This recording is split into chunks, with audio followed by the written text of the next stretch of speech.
Discourage smoking, particularly Is this man vulnerable to a Senate challenge from this man?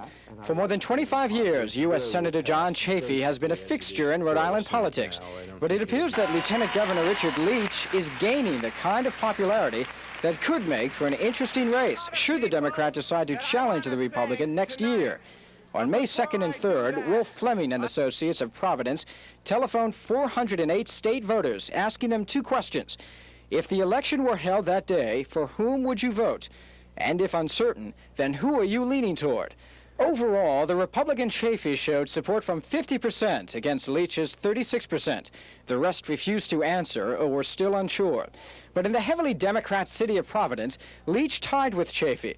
And in the northern Rhode Island Blackstone Valley, another heavily Democrat area, Licht came out 2 percentage points better than Chafee.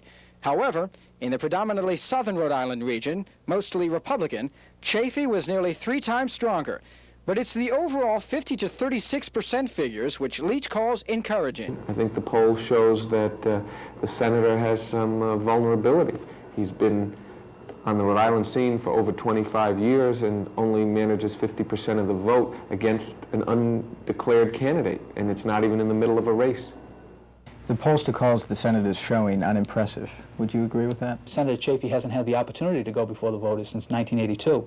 So that in terms of promoting oneself in a campaign election, whereas Mr. Licht has been able to do it twice in the last 3 years, Senator Chafee hasn't had that opportunity. So we're looking forward to 1988.